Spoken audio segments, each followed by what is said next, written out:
diz assim: e não há criatura alguma encoberta diante dele.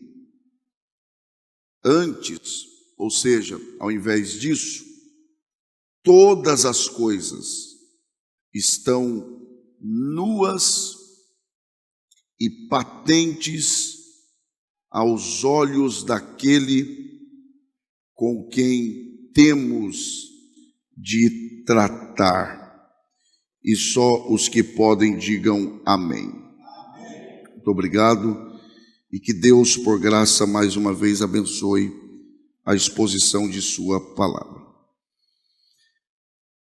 Esse texto que nós temos lido,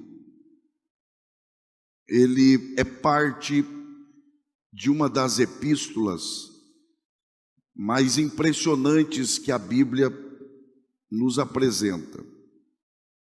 E esta epístola, ela é impressionante, inclusive, pela grande discussão que existe em torno de sua autoria.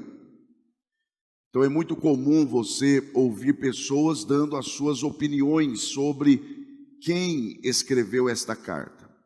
Então há quem diga que foi Paulo, há quem diga que foi Apolo, há quem diga que foi um dos discípulos do apóstolo Paulo, e há também quem diga que tenha sido uma mulher.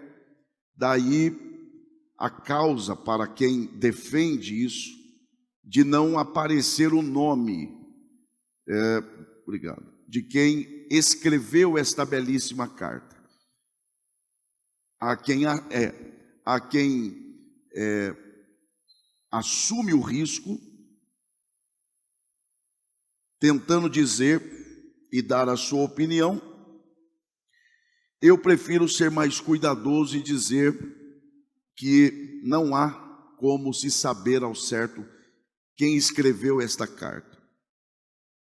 Esta carta ela foi escrita e enviada, evidentemente, originalmente, a irmãos hebreus, ou seja, hebreus que haviam se convertido a Cristo, tornados-se cristãos, e que estavam dispersos, e vivendo, inclusive, alguns ou boa parte deles em situação difícil, de dificuldades, inclusive, nas coisas mais básicas da vida, sofrendo privações.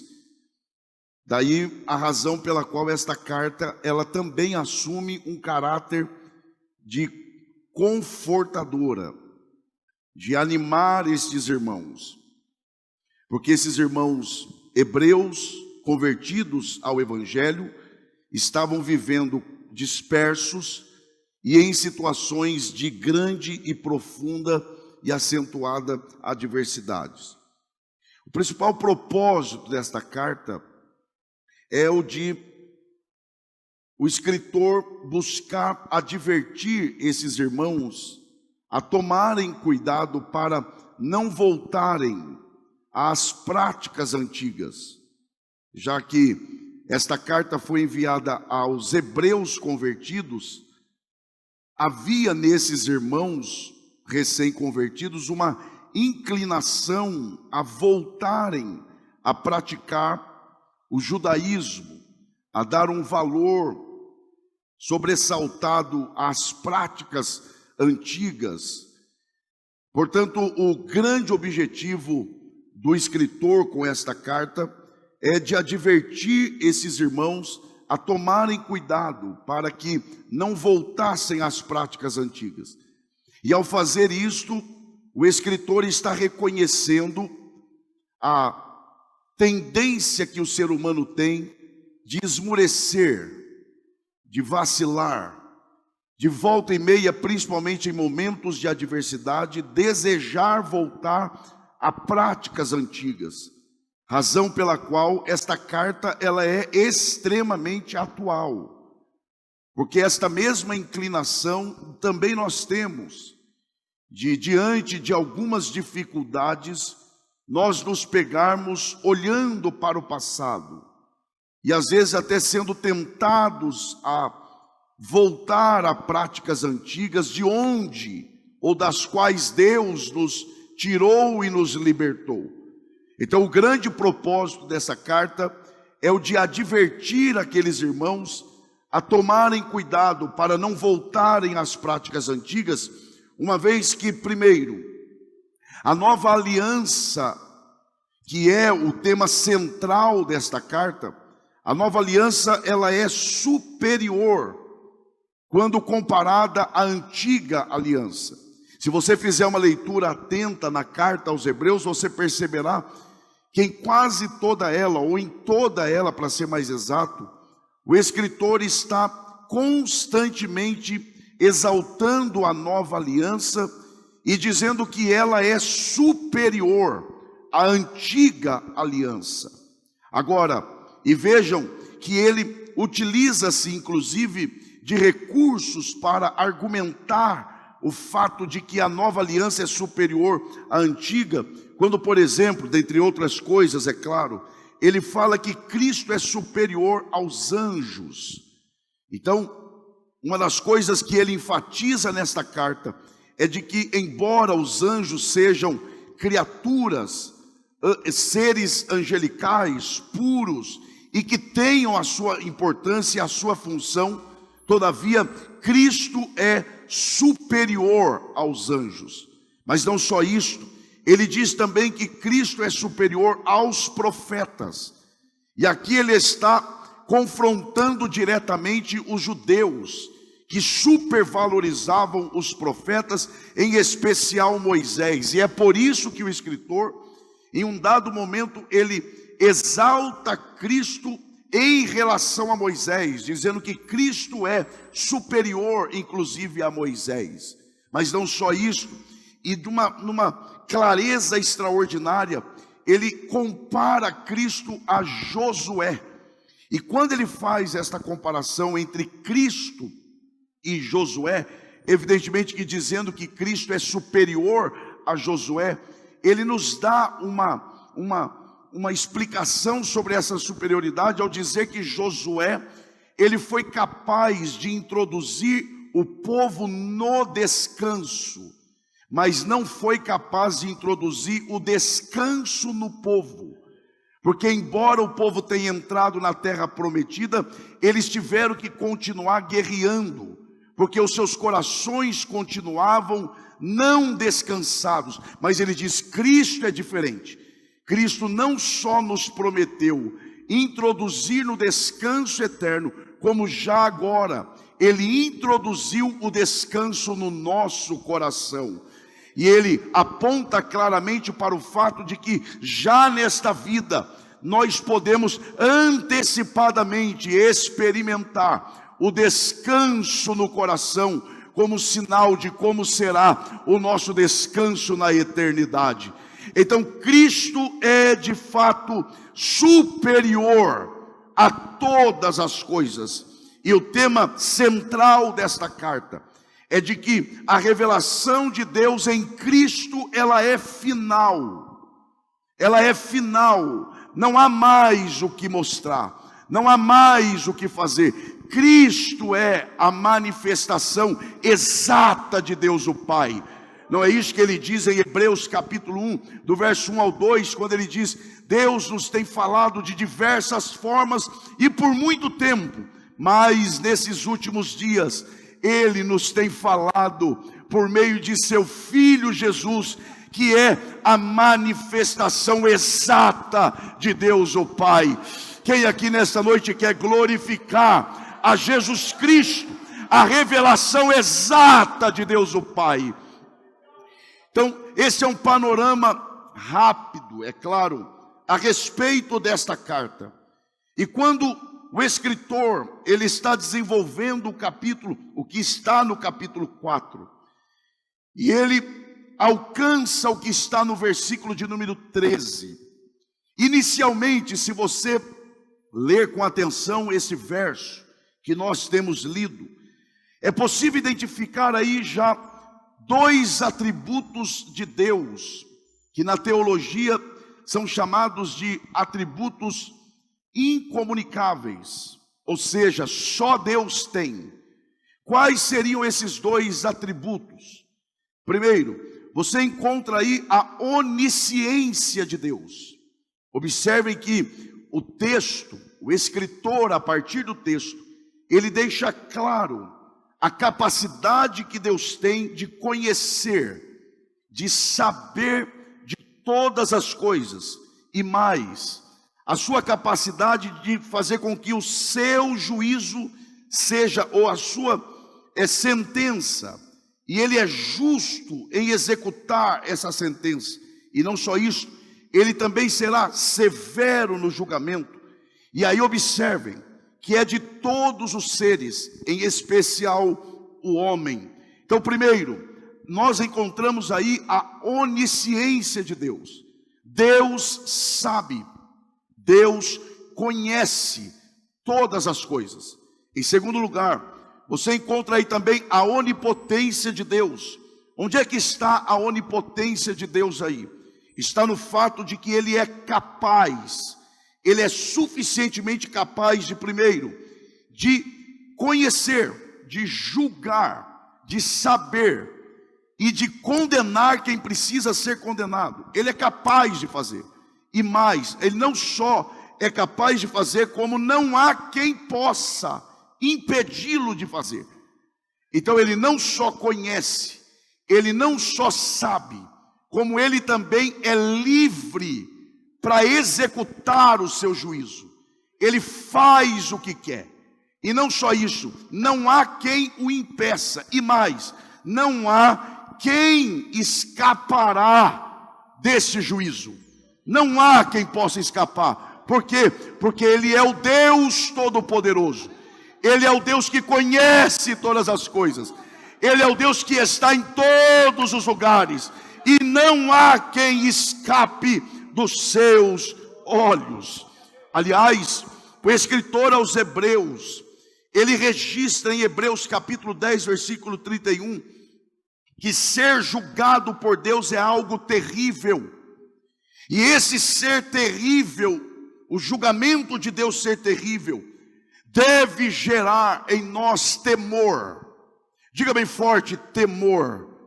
Agora, e que o homem deve dar atenção, porque isso tem um caráter de urgência, conforme Hebreus capítulo 3 e verso 7. É algo que então é terrível e que assume um caráter de urgência. E que o homem deve, então, para escapar desse juízo, com esse senso de urgência, o homem deve aproveitar enquanto ainda há oportunidade para se arrepender, se ajustar, se reconciliar, ajustar a sua vida.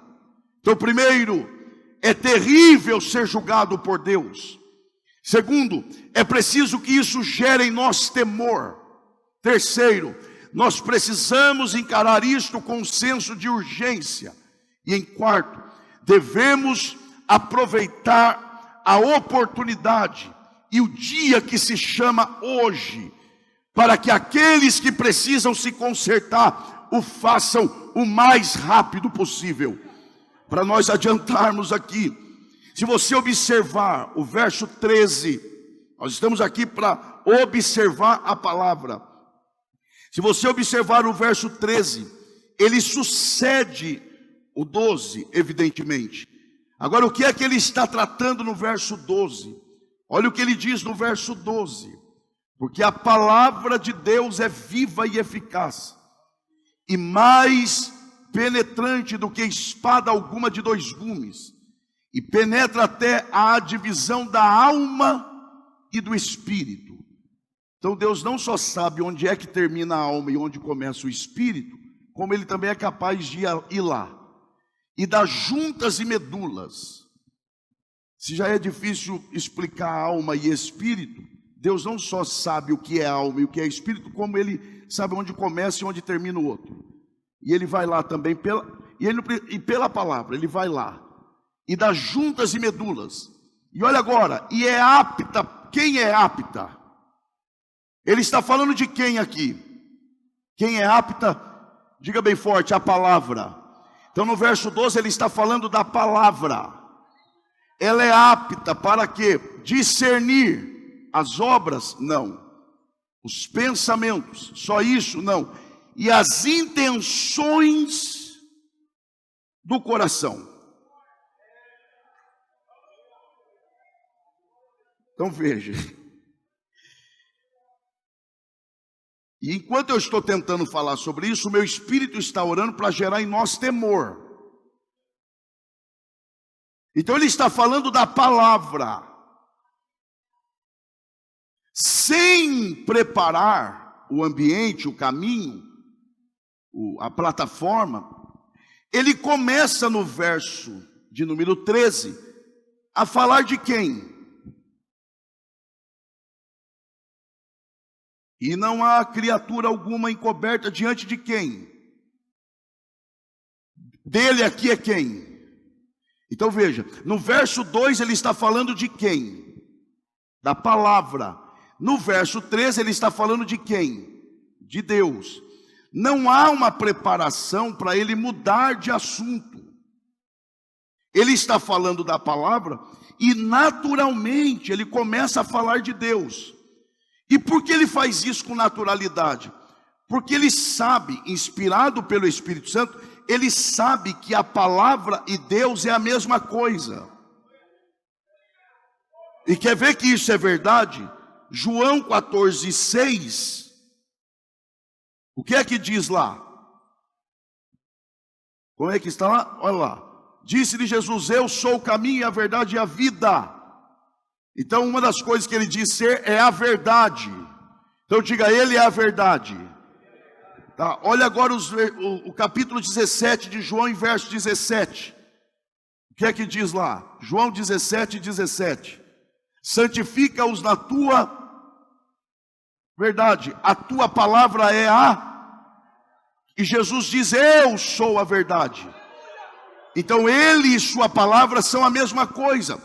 É por isso que quando os profetas, em especial Jeremias, no Antigo Testamento dizia, veio a mim a palavra do Senhor dizendo, é na verdade o mesmo que o próprio Deus veio a mim. Por quê? Porque onde Deus vai, a palavra está. E onde tem liberdade para a palavra estar e ser pregada, Deus está naquele lugar. Então se a palavra é pregada em um lugar, a verdade de Deus é exaltada, e as intenções do coração, os pensamentos da mente, são conhecidas diante daquele que é a verdade e a palavra.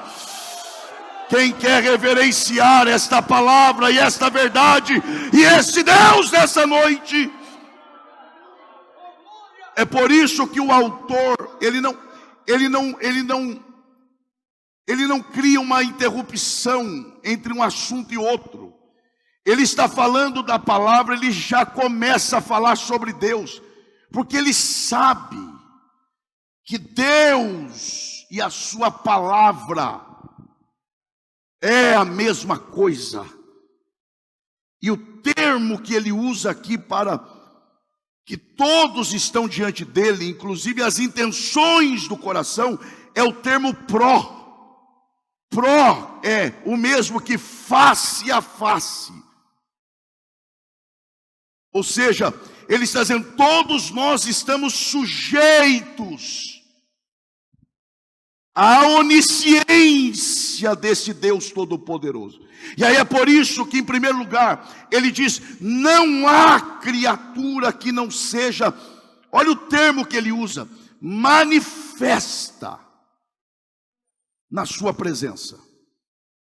Não há criatura. Qual é o termo que ele usa para criatura aqui? Eu não vou usar os termos gregos aqui, porque não vem ao caso.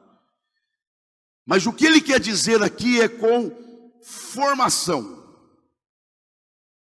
E quando ele usa a expressão que aponta para a formação, ele está falando primeiro do ato próprio de formar. Então quando ele diz não há criatura, ele está dizendo, não há o que ele tenha criado. Porque ele não é um criador que cria e abandona. Não, ele é um criador que cria e acompanha a criatura.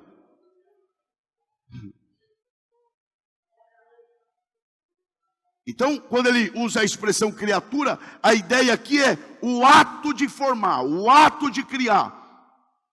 Aquilo que por ele foi criado. E mais, ele também está falando da coisa criada, que no sentido literal ou figurado, como quiser, é a construção, é a criação, é a criatura. E mais, é aquilo que foi criado inclusive pela sua palavra, sua ordenança. Agora, quando nós falamos de o ato de criar, formar ou fundar, conforme Romanos 1:20, uma coisa criada ou coletivamente as coisas criadas, e aí há muitos versos, e aí ele está falando de universo, ele também está falando de humanidade, tudo. Quando Paulo, por exemplo, usa a expressão em Colossenses, os mundos visíveis e os mundos invisíveis. Invisíveis para nós, mas para ele, tudo, inclusive a escuridão, é clara como a luz do sol. Não há o que escape de seus olhos. Agora é lógico, há uma tendência em nós de olharmos isso como algo apenas negativo, do tipo, tudo que você faz Deus sabe, inclusive os seus erros. É verdade. Só que existe uma outra forma de você pensar isso também. Porque quando o escritor aos Hebreus ele diz que não há criatura alguma que não seja manifesta a sua presença, isso também quer dizer que Deus está presente conosco em todos os momentos. Você não é perdido de vista dele. Até mesmo naqueles momentos mais angustiantes da sua vida, ele está com os olhos fitos em você. Mas nós precisamos adiantar aqui. Quando ele usa então a expressão criatura alguma, ele está dizendo, todas elas estão diante dos olhos de Deus. E mais, e eu gostaria de chamar a sua atenção, principalmente a nós que atuamos em alguma área do ministério, de departamento. Deus não conhece somente os atos. Deus não conhece somente aquilo que eu faço. Deus não conhece apenas as nossas obras. Deus conhece além do que fazemos. Ele conhece o que pensamos. E não só isto. Ele conhece as intenções do coração. Então vejam, para Deus não importa só o que você faz. Para Deus o que importa é também o porquê você faz. Oh, glória a Deus. Quer ver uma coisa? Quem é que veio ao culto hoje, diga amém. Tem gente que não disse amém, vai ver que nem sabe que está aqui, né? Vai lá de novo. Quem é que veio ao culto hoje, diga amém. Isso não garante que você está cultuando. Porque o que garante que você está cultuando é o porquê você veio aqui.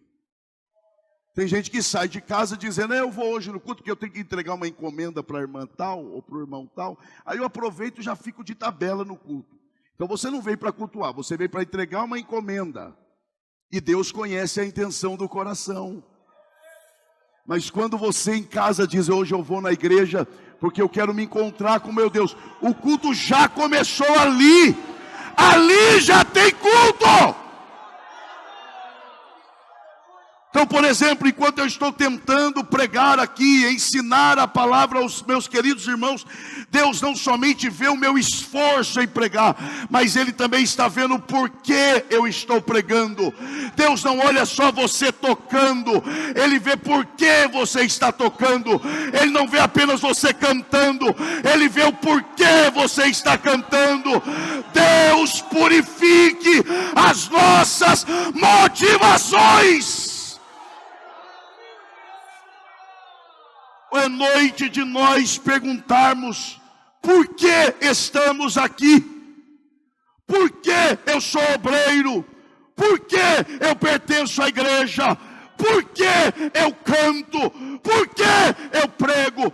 E se há impureza nas nossas motivações, Deus é poderoso, não só para purificar as obras, mas Ele é poderoso para purificar as intenções, as motivações. Quem deseja que a palavra penetre no mais profundo do nosso ser,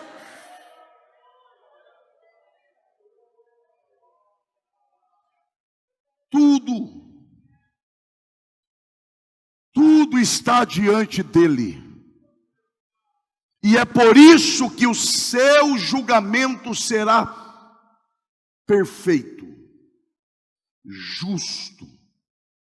Porque eu geralmente julgo por aquilo que eu vejo. É isso. É o único recurso que a gente tem. O que você fez? Isso. Está errado. Agora ele não. Ele não conhece só o que foi feito. Ele conhece o que está por detrás do que foi feito.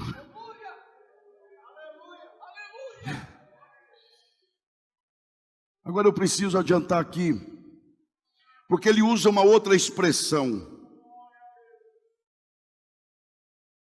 A expressão patente. Todas as coisas estão patentes. A palavra usada por ele aqui é interessante porque é a única vez em toda a Bíblia que esse termo aparece com esse sentido. Em toda a Bíblia. E qual é o sentido da expressão patente? Todas as coisas estão patentes. A expressão aqui aponta para desnudar. Ou, se preferir, abrir os olhos. É uma expressão semelhante àquilo que aconteceu com Jonatas. Seu pai estava perseguindo vorazmente a Davi e fez um voto absurdo, dizendo: enquanto o exército não capturar Davi, ninguém come. Jonatas, desobedecendo a ordem de seu pai, com fome, avistou numa árvore mel que gotejava.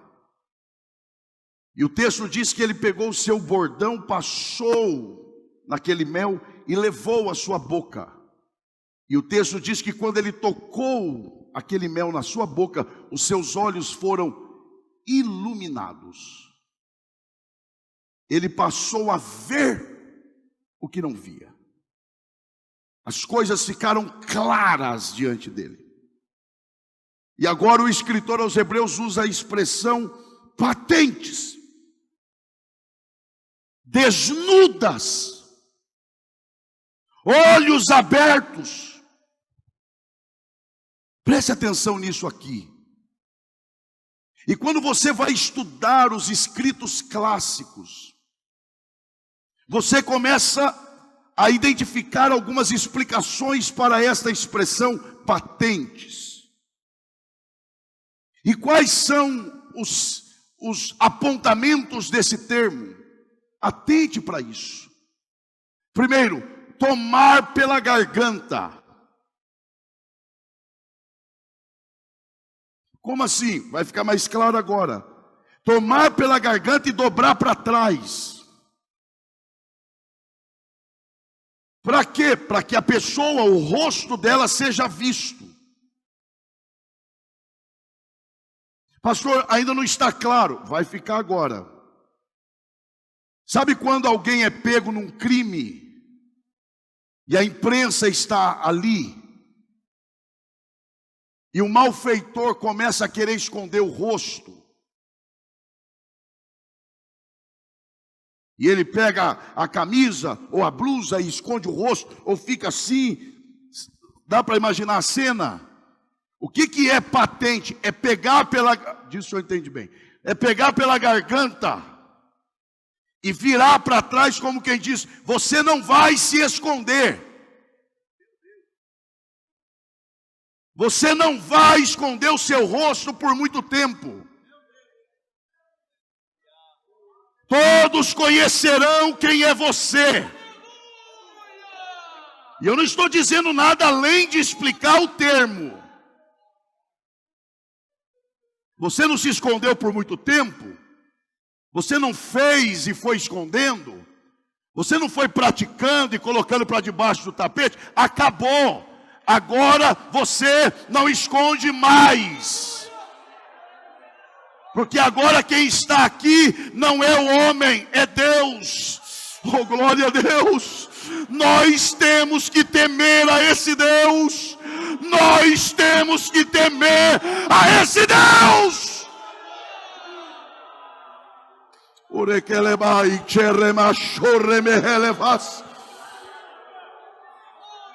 É pegar o pescoço, virar para trás como quem diz: você não vai se esconder mais.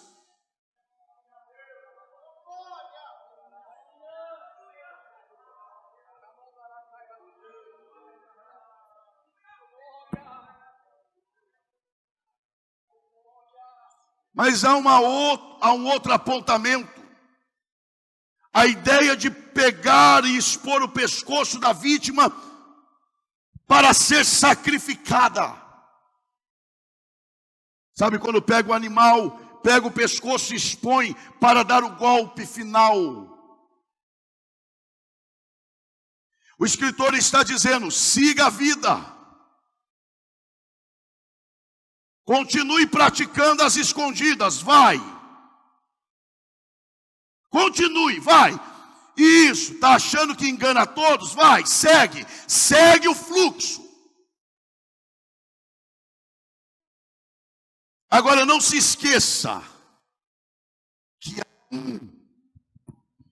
há um que conhece todas as coisas e que quando a taça da ira dele encher, ele te pegará e quem te livrará do golpe final?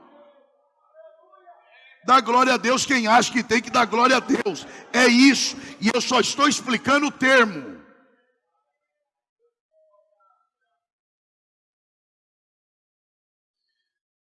Um outro apontamento desse termo, patente, é a ideia de um lutador. Sabe quando o lutador derruba o outro para finalizar a luta? E ele pega o pescoço e começa a segurar, até que o perdedor reconhece e bate. É no tatame? E bate dizendo: eu me rendo, perdi, não dá mais para mim. Eu resisti até onde consegui, mas você venceu. Você é mais forte do que eu. Você é maior do que eu. Quem está entendendo a voz de Deus aqui nesta noite? Não há quem escape dos olhos de Deus. Orequele baixere miqueu elevando rebahai.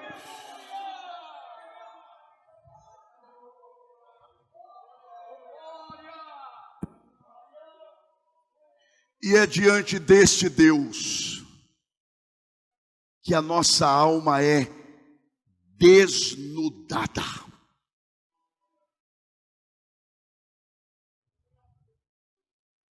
E Ele está nos olhando agora.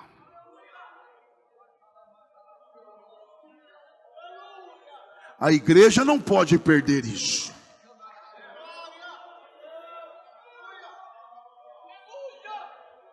O crente não pode perder de vista esta verdade.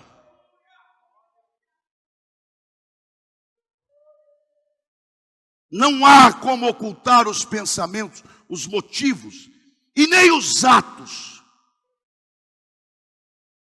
E observe que ele usa a expressão criatura singular.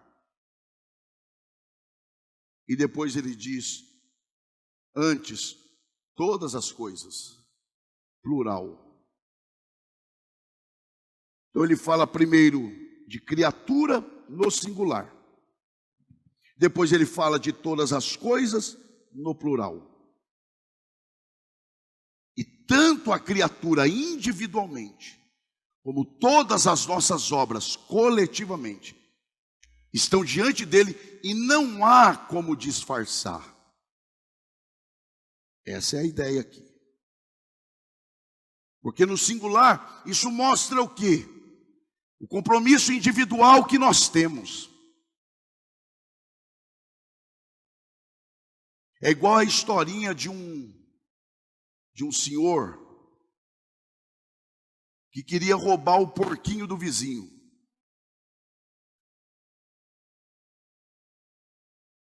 E aí ele contratou um garoto para roubar. Falou: eu te dou R$100, dividido em 2 vezes. Agora, e quando você me entregar o porquinho que eu quero, eu te dou a outra parte. E eu vou te dizer, eu vou te ajudar. Eu vou te dizer o horário que não tem ninguém em casa. E você não vai ter dificuldade de pegar o porquinho para mim. E aí ele falou: você tem até amanhã para me entregar. Aí deu R$50, passou o tempo, no outro dia encontrou o rapaz: e aí, cadê o porquinho? Você foi lá? Fui, cadê o porquinho? Não consegui trazer. Então você tem até amanhã. Aí de novo, no outro dia: e aí?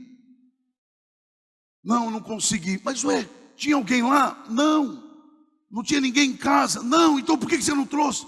Se não tinha ninguém vendo. Ele falou: aí que está o problema. Toda vez que eu fui lá para pegar o porquinho estava me olhando. Moral da história: sempre terá alguém olhando, nem que seja a vítima.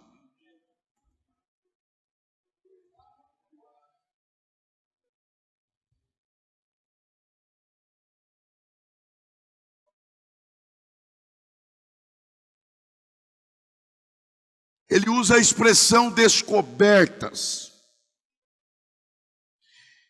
E o termo aqui é nu. Porque um homem pode cobrir-se com vestes. Você pode agir diferente de quem você é. Por exemplo, um casado agir como se fosse solteiro na ausência do seu cônjuge. Pode, vá fundo.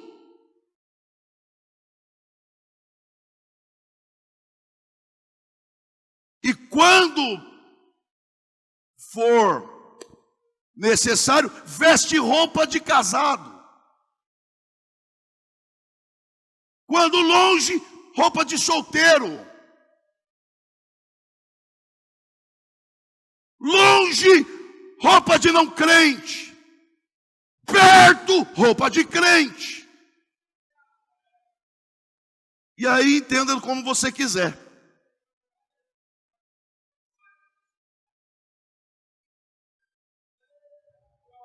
Você pode vestir a roupa que você quiser, a veste que você quiser, mas diante dele nós estamos nus.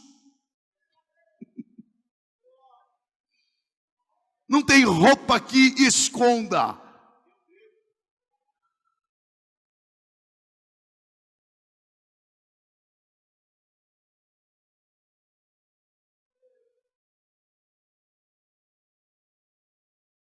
E aqui qual é a ideia dele, do escritor? Porque eu só estou partindo aqui do princípio do que ele quis dizer, o termo.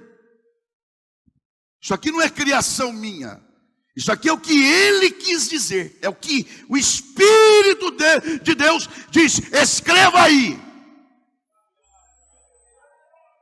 E o que pode retratar a expressão descoberta? Nua. Primeiro, é a ideia de algo morto. E morto aqui é vulnerável, entregue. Ou seja, não há, gente, não há, irmãos, o que eu, sendo o que for, não há o que eu possa fazer para esconder desse Deus. É uma questão já vencida. E aí nisso eu sou morto, do tipo vulnerável. Não há o que eu faça que eu possa esconder. Não há. Não há. Há um outro termo aqui, não muito comum, mas é o que ele quer dizer. Morto e despelado.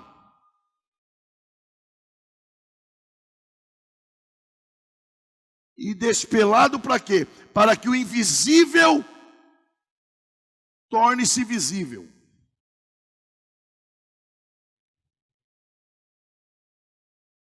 Há um outro termo que ele quer apontar aqui. Cortado. Então, ó, morto, despelado e cortado ao meio. E cortado ao meio para quê? Para que os seus órgãos internos sejam vistos. Ele está usando aqui uma expressão que os seus leitores originais sabem o que ele quer dizer. Imagine aí, para quem que ele está escrevendo? Lembra que eu falei no início? Hebreus. Eles sabem o termo que ele está usando, que era a prática que os sacerdotes usavam. De quê?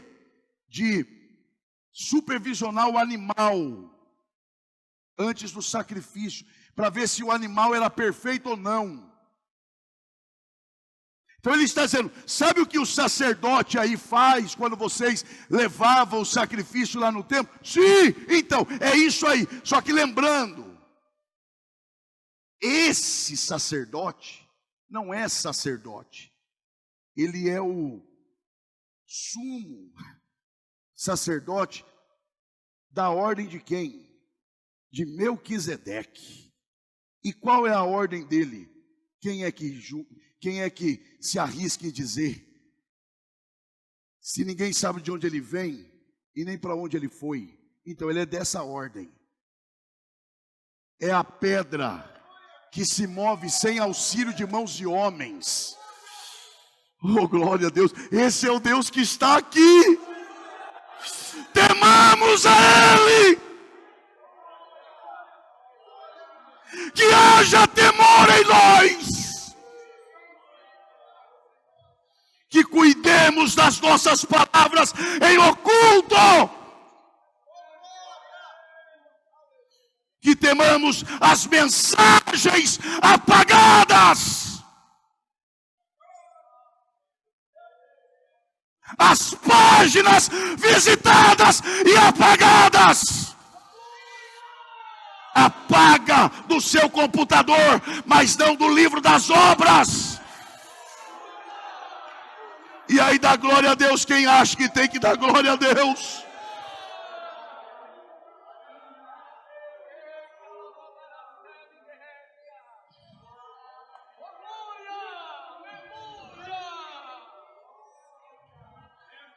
Esses animais eram cortados da seguinte forma: se pegava no nariz e vinha cortando em 2 pedaços até a cauda, e se fazia isso aqui, ó, e colocava na mesa dizendo: aí está.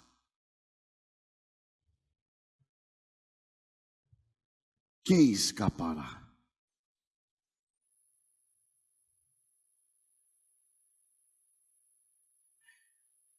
Isso aqui é uma replicação do que está em Gálatas 6, versos 7 e 8.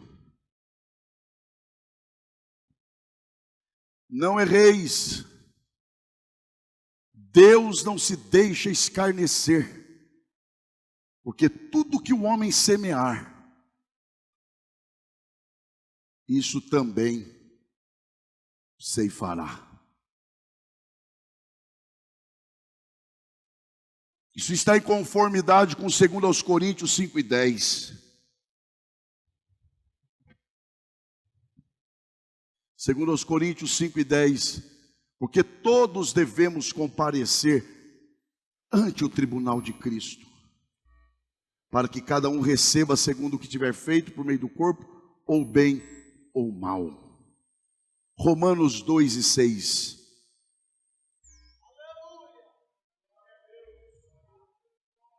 O qual recompensará cada um segundo as suas obras. O Senhor está nos convidando hoje a repensarmos a nossa vida, a repensarmos o nível do nosso temor, da nossa reverência. Não quando estamos aqui, claro, aqui também, mas quando colocamos as mãos em coisas sagradas, coisas que não nos pertencem.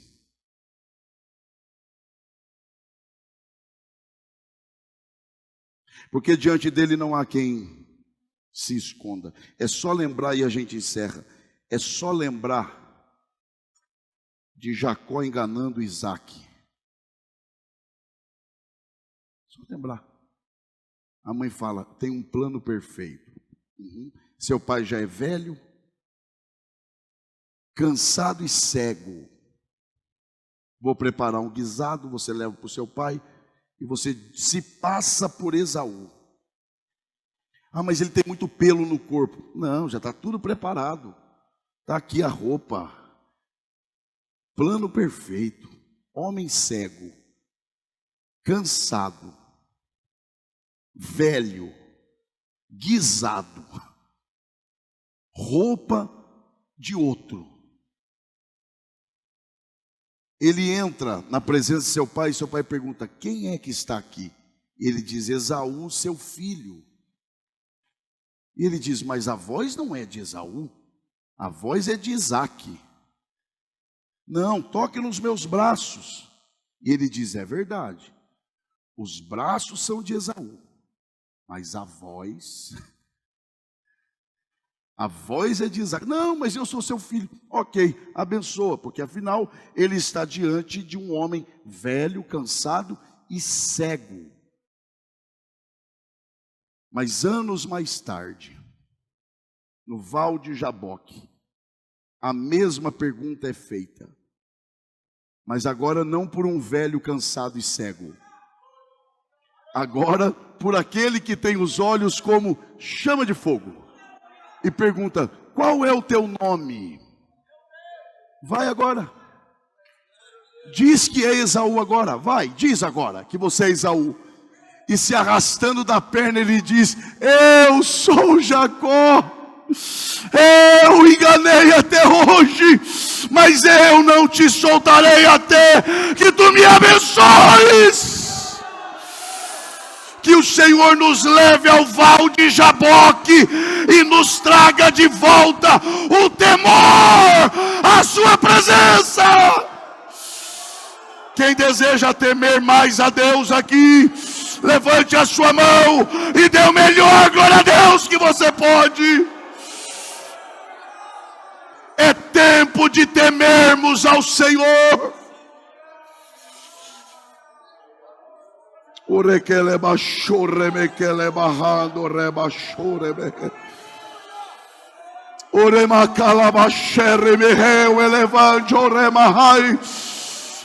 Esse é o nosso Deus. Temamos, pois, a Ele. Temamos, pois, a este Deus. Quem pode dizer graças a Deus?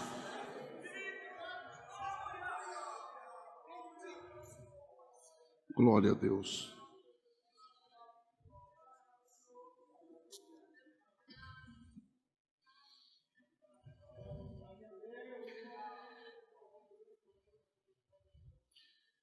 Esse é um convite de Deus a cada um de nós. A começar de mim, a começar de nós, temor ao Senhor, reverência ao nosso Deus, e que isso se espalhe pela igreja, e que esta seja a divisa da nossa igreja, um povo que teme a Deus, que respeita a Deus, que acredita que os olhos de Deus estão em todos os lugares, lá no seu trabalho, lá na sua casa, lá no seu quarto.